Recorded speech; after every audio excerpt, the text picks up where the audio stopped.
It's almost a week after midterms, and while a lot of you, myself included, are disappointed in the pink splash we got instead of a red wave, all is not lost, and we've still got a whole heck of a lot of work to do.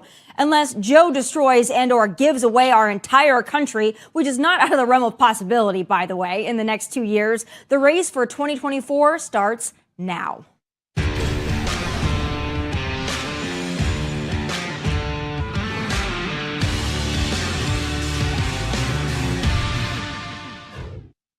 In just a few minutes, I'll be joined by Corey Lewandowski for all the inside information on what we expect will be a big announcement from Trump tomorrow, so stay tuned.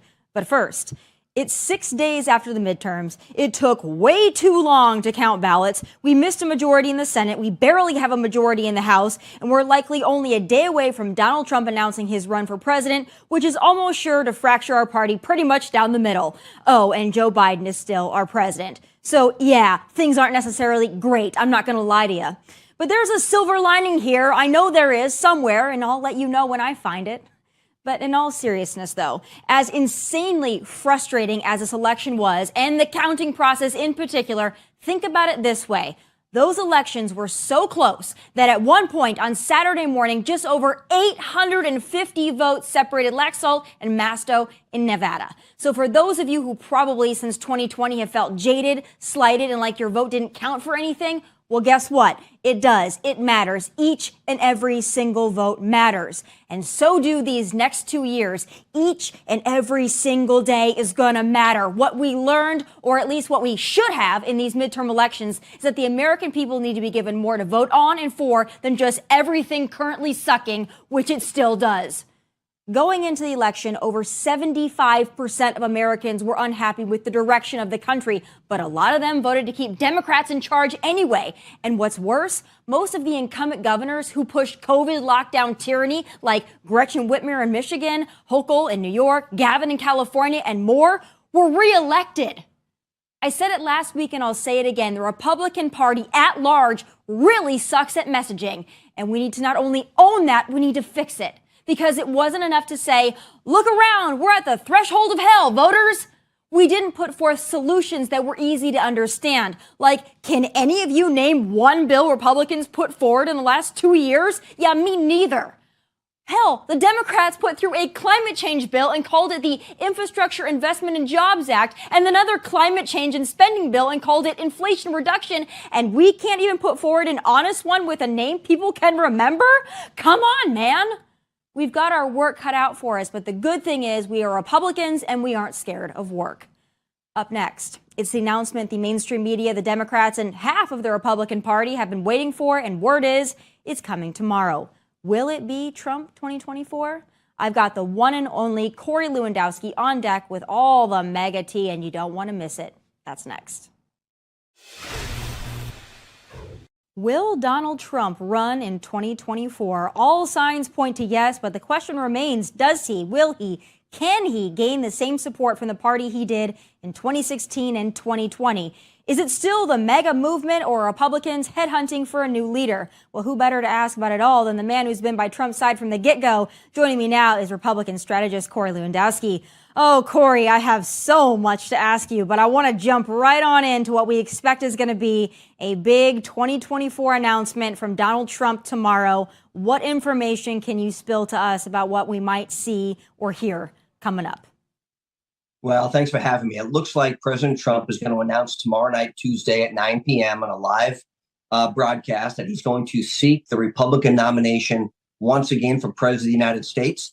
I am told from very reliable sources that dozens and dozens of members of Congress will be down there by his side, ready to support him, to show that they believe that he is the right leader for the party. Now, that said, Tommy, look, these elections last a long time. And if you remember in 2015, Donald Trump came down that escalator in June, and the first primary debate wasn't until August. But so we've got a long way to go in this process. I think when Donald Trump announces tomorrow, he's clearly the front runner in this race, and he's going to challenge anybody else who's thinking about running to come into the arena and take a shot.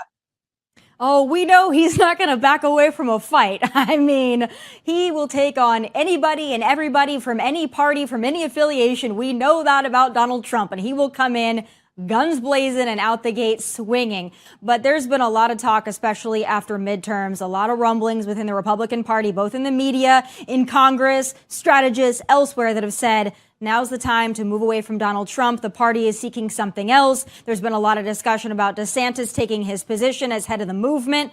Now, as somebody who's been in this and in the trenches of all this, what do you think about that, honestly? Do you think that the Republican Party, the American people that were so excited about Trump in the previous two elections, do they have that same fire in their belly for Trump 2024? Well, look, I think the real question is, what leadership role did the Republican National Committee have in these elections? Historically speaking, the party in power lost 63 and 54 seats the last time a Democrat ran in their midterm elections. This time, not only did the Republicans not make gains in the U.S. Senate, it's very likely we're going to lose seats in the U.S. Senate. Will we have a slim majority in the House? Yes, but the Republican Party picked up exactly one governor's race in America this cycle. That's the state of Nevada, where we finally defeated an incumbent. So I have to look at the overall picture. Now, I know the media wants to say Donald Trump was on the ballot in 2022, but he wasn't on the ballot. He was on the ballot in 16. He was on the ballot in 20. But in 2022, this election was a referendum on the Biden administration and the leadership of the Republican Party. And I think what we found is that we lacked leadership at the National Committee to help people win. We need somebody who knows how to win elections to be running our campaign arms, the RNC, the NRCC, the NRSC. And if we do that, our strength is by bringing those people together, whether Donald Trump is the Republican nominee, Ron DeSantis is the nominee, or maybe, just maybe, it's someone completely different that we haven't thought of just yet.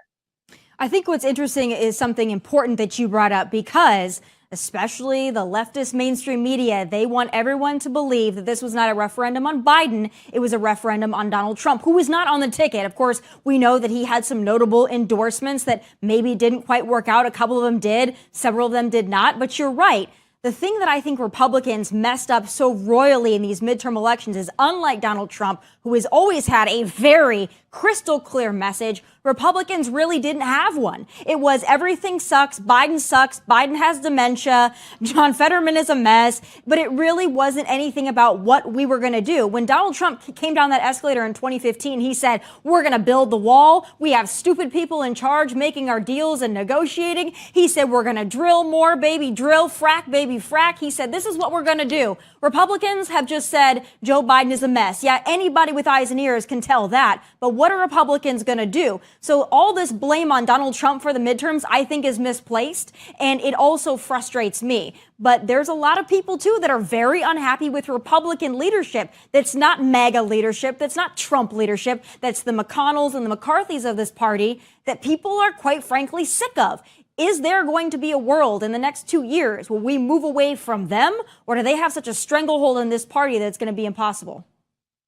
Well, Tommy, what did we see in the U.S. Senate races? We saw Mitch McConnell and the Senate Leadership Fund take enormous amounts of money away from guys like Blake Masters and Adam Laxalt, and they stuck it into a race in Alaska, where by every conceivable measure, we knew a Republican was going to win that race. Why did they do that? Because the majority was never about being a Republican majority. It was about being a Mitch McConnell majority. And if that's where Mitch McConnell's priorities are, which is to make sure he retains power, that is the definition of the swamp. That is everything that people were against in 2016 when Donald Trump ran. It's everything that people were against in 2020 when President Trump ran again. People are tired of politics as usual. The U.S. Senate is not supposed to be the deliberative body where you spend 42 years and you leave in a pine box. You have to give people new opportunities. And the fact that we spent millions upon millions of dollars holding a seat that we knew Republicans were going to hold, as opposed to being on the offense, I put that blame squarely on Mitch McConnell. They want to blame Rick Scott. They want to blame Donald Trump. Look in the mirror for a change and say, what did we do wrong? Look, there was a race in my home state of New Hampshire where I called the NRCC. I said, put just a little bit of money in, just a little bit of resources, and we can win. Instead, they're out playing in districts where they knew we couldn't win. And what happened? New Hampshire lost 2 congressional seats. They lost a U.S. Senate seat. And it looks like right now that if Kevin Majority is the next Speaker of the House, he will do so with a very, very slim majority, where we should have probably won 30, 40, 50, maybe even 60 seats in the midterms.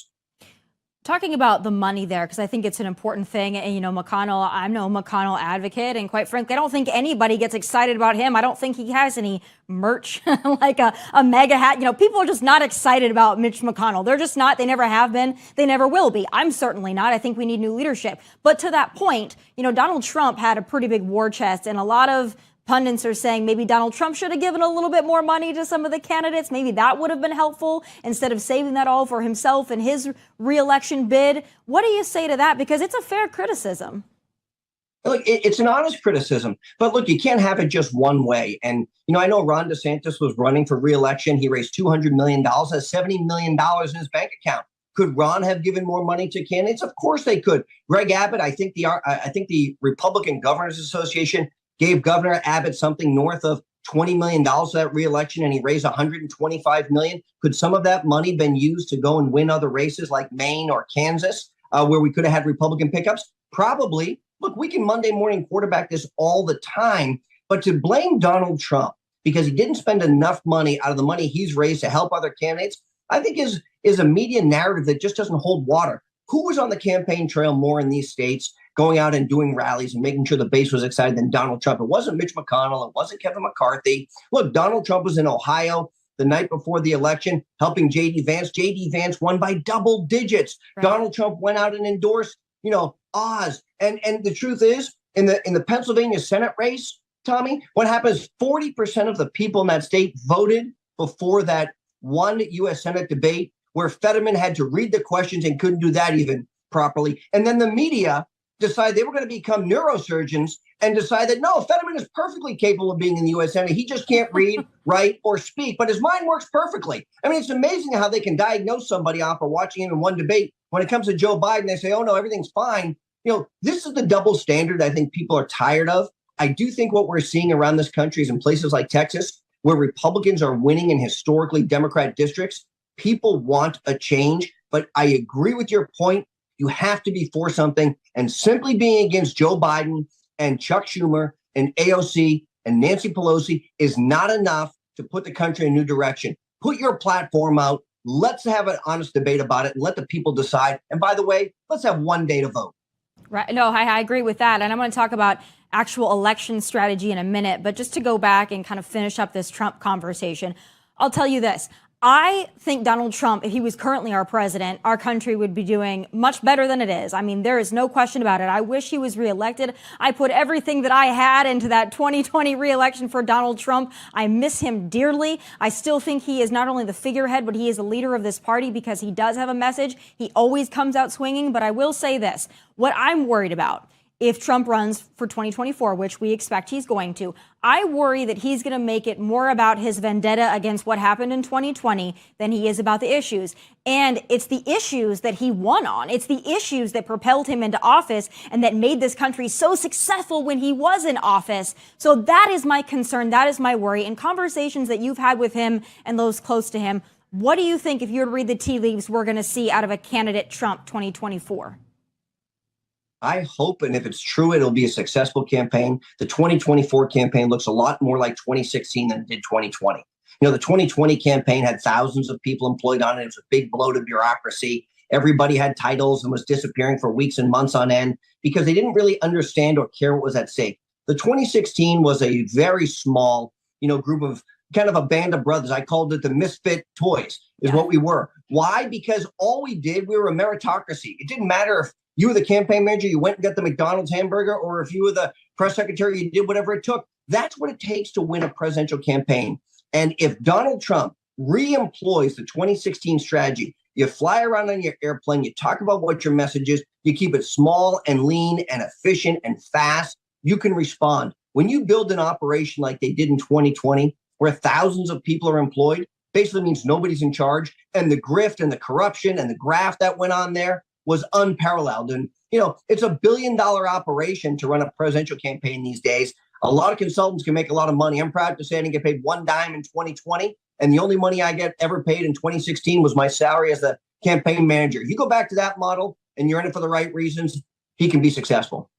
Oh, I think so too. I think that the policies are there, and I think he is a great leader. It's getting through all the BS that's the problem. And another thing that I'm worried about is that there are a lot of people that, however unfair it is, however ridiculous that it is, especially coming out of an entire summer of riots, January 6th, January 6th, January 6th, they try to resurrect this. They put this at the tip of everybody's tongue. We know that the president, when he does deliver a speech, that's what he's got to talk about is the insurrection. How much of a problem is that going to be for a Trump 2024 campaign? Realistically, be honest with me.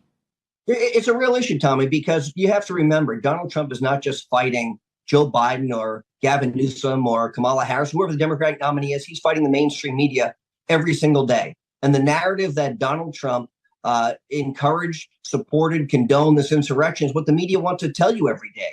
They want to tell you that because it fits the narrative that Donald Trump is not fit for office. You know, what they don't want to tell you is all the great things that President Trump did when he was in office, how our military became stronger, how our allies respected us and how our enemies feared us. They don't want to talk about the clear differences between a Trump administration and a Biden administration when it comes to troop withdrawal, when it comes to morale, when it comes to supporting the people who are here in our country first. You know, I have empathy, I guess, for the people of Ukraine, but I don't have empathy when my tax dollars to the tune of what is now, $20 billion has been sent overseas. And I turn on my phone and I look and we've got 500 shooting victims in the city of Philadelphia on a yearly basis. I mean, we need to do something here so that we're stopping the illegal drugs and border crossing, so that we're protecting Americans. That's what Donald Trump talked about. The media calls him a racist and a misogynist and a bigot. The truth is, Donald Trump's an equal opportunity hater. He hates everybody the same. He hates me the same as he hates you, as he hates an African American or an Asian American, or, it doesn't matter. I've seen it firsthand. So putting this notion together of America first should not be a negative. It should be, why can't we take care of the people in Chicago and in Philadelphia and in New York City and take care of our homeless veterans? That shouldn't be a dirty word. And why are we taking care of the rest of the world before we take care of ourselves? Because the media wants to do that. And the media wants to tell you that the January 6th matter is the only thing that Donald Trump should ever be judged on for the rest of his life. Whether it's true or not, we'll leave that to the people to decide. I think what took place that day was shameful. There's been clearly swift and very lengthy prison sentences that have gone to some of those things.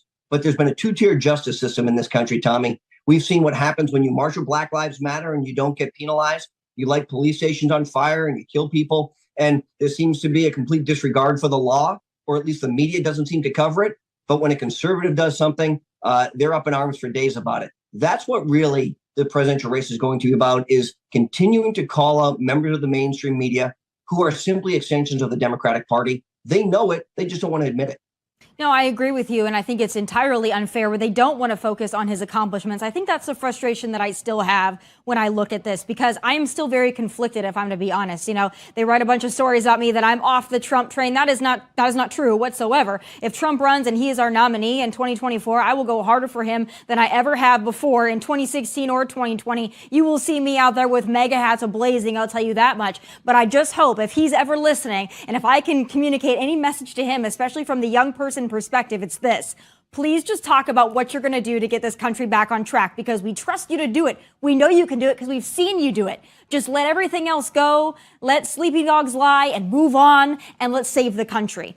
Last question I have for you, though. There's a lot of Americans that are still very frustrated with our election system. They're very frustrated by what they're seeing in Arizona. A lot of people feel disenfranchised. It really doesn't matter if they are or they're not. They feel that way.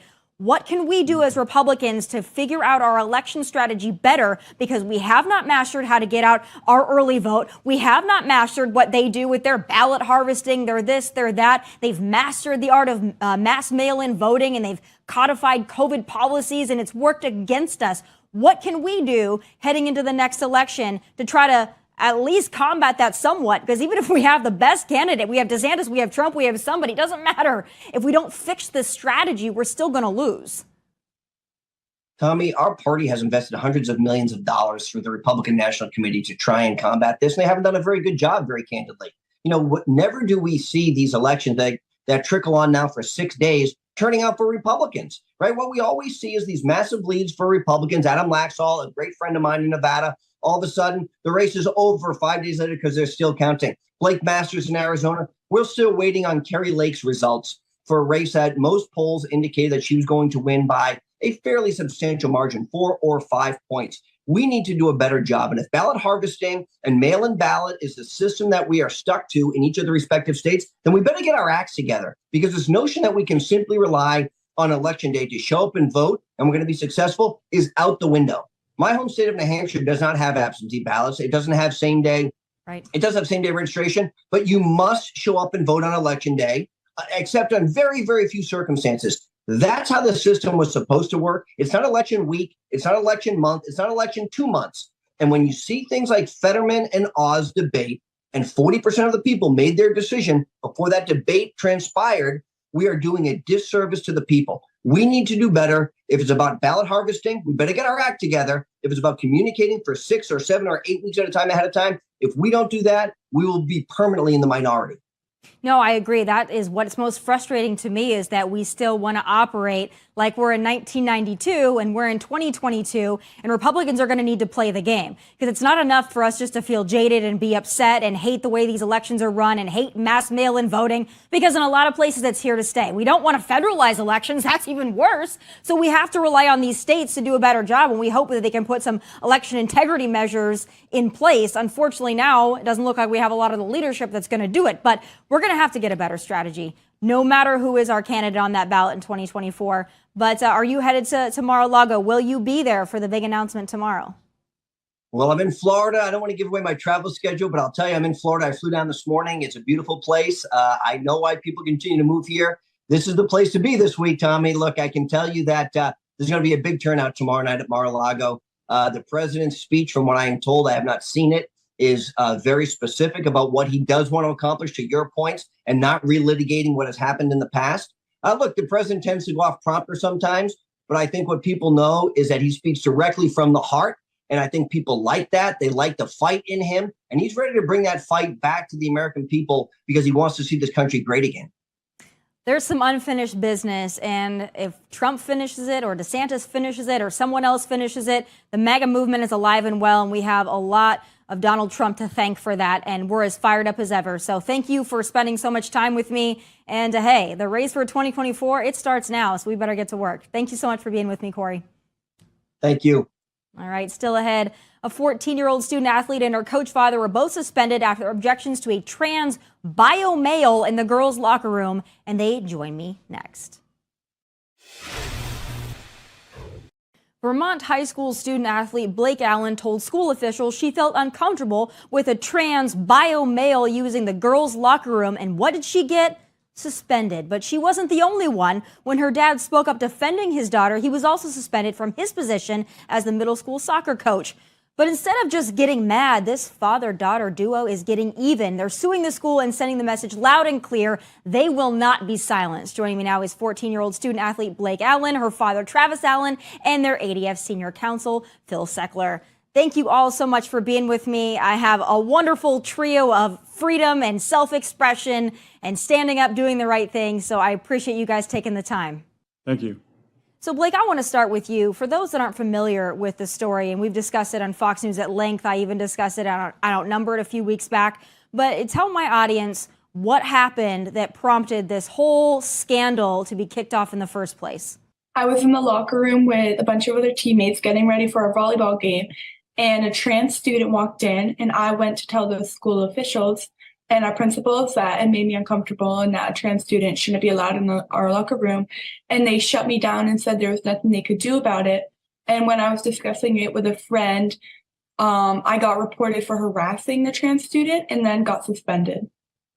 Yeah, that's incredible to me that you as a young lady cannot go to your school officials, people that should be advocating for all students, by the way, and voice a very real concern. You know, I think what's most frustrating is this era we've entered into that young women don't seem to have a voice anymore. And yet we've got all these simultaneous movements like the Me Too movement and Believe All Women. But when it comes to this issue, it seems like those things, those women's rights issues, those classic feminist issues just don't seem to matter. So I want to turn to your dad. You know, when your daughter came home and she told you what had happened, not only that she was suspended for it and she had repercussions for it, but that she felt uncomfortable, what was your response as a father? I was very upset. I mean, I wanted to do what any father wants to do and go down and to the school and protect her. We didn't know what to do, in all honesty. It's a difficult situation. And Blake, I want to ask you about this one as well, because, you know, you're a young lady.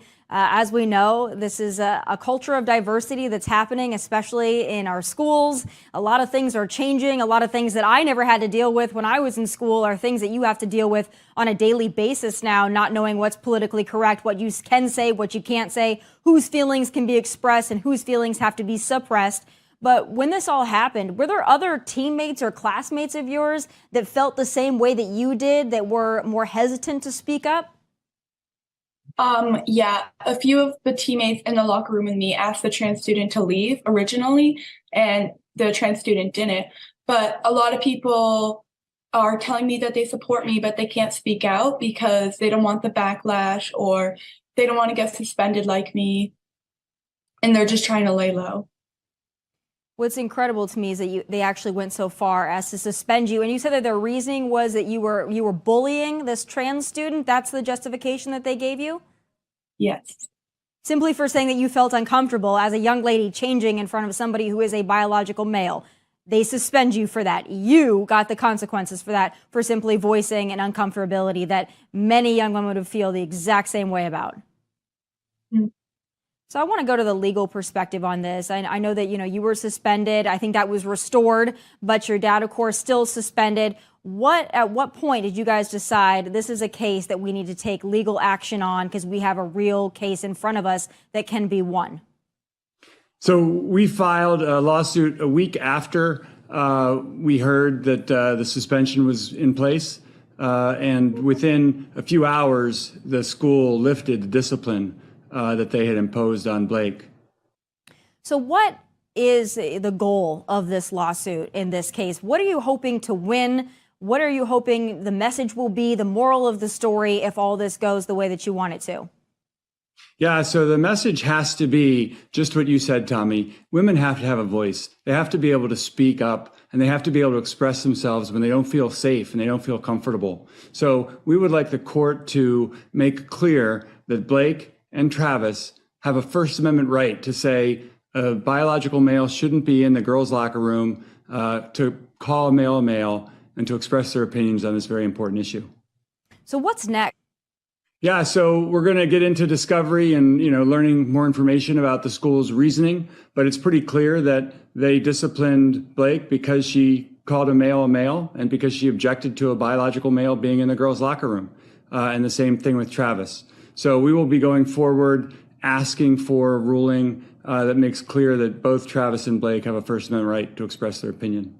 Blake, I want to go back to you. What is your status now in school? I mean, you're a young woman. Obviously, now you're suing the schools, so that puts you in a really interesting spot. But what's it like for you on a day-to-day basis? What kind of feedback are you getting, backlash, support? What has it been like? Everyone at school, they like what I'm doing. They're happy that someone's speaking out about it because everyone thinks it's wrong. And it's not awkward with the principals. I don't have to talk to them anymore. I used to have to be in the principal's office for like an hour a day of them talking to me. And it's just a lot. Yeah, I can only imagine what that's like to deal with. And I want to go to your dad, Travis.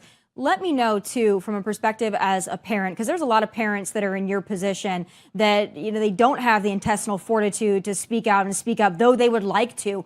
What is your message to other parents out there that are trying to decide if they want to say something, if they want to stand up? They need to stand up. It's certainly not been an easy road. We've received lots of support, but we've also received some hate mail, hate messages. So it's not easy. We've lost friends, but we know we're doing the right thing. So we're going to continue moving forward. And I hope other parents will do the same. What do you think that the domino effect is of not only your lawsuit, but the way that this is in our country right now, with this becoming more and more of an issue, whether it's biological males competing in women's sports or them being in the locker room or in the bathroom? Where do you think that we are headed from here? And from a legal perspective, is there anything that concerned citizens and concerned parents can do to stop this trend? Yeah, I think it is stand up, just as Travis said, Tomi. The First Amendment is strong. The courts are strong. They're kind of our last bastion of hope. And so parents should understand there's a constitution in place for a reason. It gives them rights of free expression, free speech, and those rights should be protected, and they're worth fighting for. So I think it's important for everyone to really stand up when they feel the bullies of modern orthodoxy are trying to silence their own opinions. So there's a couple of elements here that I think are at play. One is the First Amendment, Blake being able to say, hey, this makes me feel uncomfortable, which is her right as an American, her right as a human being, and that should be honored and that should be celebrated furthermore. But then there's another element to it here, is the actual safety issue. I know that that's not something that people really want to talk about, but it's a safety issue when you have young biological males and young biological females expected to undress next to each other in a locker room, in a bathroom. There's another element here too, besides just saying, hey, I'm not okay with this. Is there anything that can legally be done in the context of this Biden administration that has already voiced such support for this diversity in the locker rooms that can be done to stop it for safety purposes? Yeah, I think on a legal level, you're going to see challenges to the idea that males and females should share locker rooms for exactly the reason you say.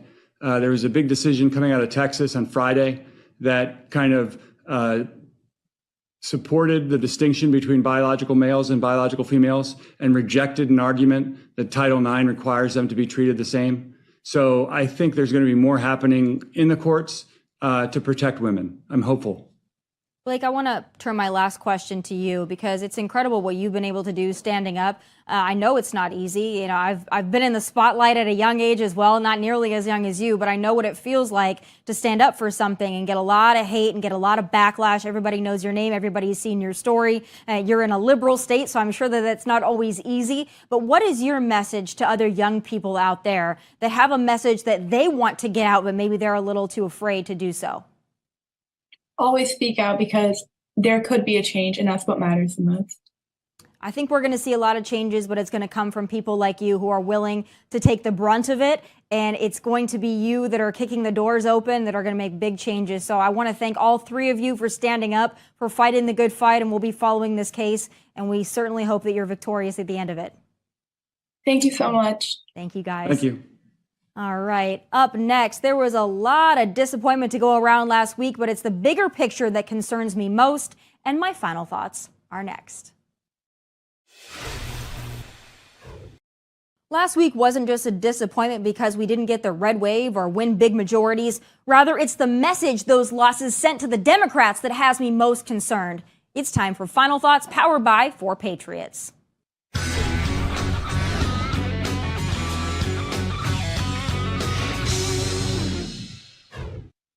The Democrats are celebrating the fact we never got the red wave even they thought was coming. But let's get one thing straight. It wasn't a blue wave either. The American people are still overwhelmingly pissed at the state of our economy, gas prices, inflation, and crime. The American people still don't like Joe Biden or Kamala, and they still have low confidence in Congress. Yet, they still voted Democrat. Democrats didn't have the day or week of reckoning they and their BS policies deserved. They should have been shellacked, walloped, crushed, destroyed, and obliterated at the ballot box, but they weren't. So now what?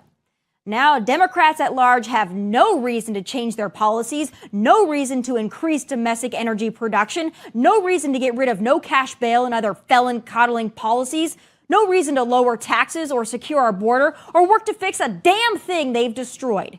In fact, now they'll only double down and triple down on those horrible policies. What in the next 2 years do you intend to do differently to change people's opinion of the direction of the country, particularly as you contemplate a run for president in 2024? Nothing, because they're just finding out what we're doing. And that's what angers, frustrates me, and honestly saddens me the most. Americans are going to get no relief now, none. The Democrats, Joe, Nancy, Schumer, Hochul, Newsom, Whitmer, none of them are going to change a damn thing. Hell, Hochul is so shameless she's dancing around like an idiot while the kids around her are still forcibly masked. Is this a joke? And if you thought gas prices were bad before the midterms, wait until Joe and friends let them go full bore now that they don't have an election in front of them. He's already on the world stage promising more climate change policy. Give him another 6 months and he'll be taxing cow farts. Just wait. This whole country is going to suffer for the next 2 years because we fail to show Democrats their agenda is a suicide mission for this country, and that is what bothers me the most. And crime? It's only going to get worse. The thug and felon coddling, police demonizing, lawless free-for-all extravaganza is here to stay because we didn't vote out the people who created it, hell, even cheered it on. It's so damn disappointing, not just because Republicans lost or underperformed, but more so because now the whole country suffers. We all lose. And here's the hard truth. The Democrats used COVID to forever change our elections. 2 months of early voting, mass mail-in voting, ballot harvesting, the whole 9 yards, it's all here to stay. And as long as Republicans sit back and bury our heads in the sand about it, we will keep losing. If we don't figure out how to work the system like the Democrats work the system, we will lose. We keep refusing to fight the culture war, we will lose. We keep saying we want an all-out ban on abortion, we will lose. It's 2022 and our party is still trying to campaign and run our elections like it's 1992. I keep saying it because it's true. We have 2 years to get our you-know-what together. We can't keep coming to the table with only facts and good intentions. And I can tell you this, I will do everything in my power with every eyeball I have on this show and every follower I have on social media, even the ones that hate me, to turn the tide and turn it red. So game, set, match. Those are my final thoughts. Be sure to catch the entire show as well as exclusive content on Outkick.com. From Nashville, God bless and take care.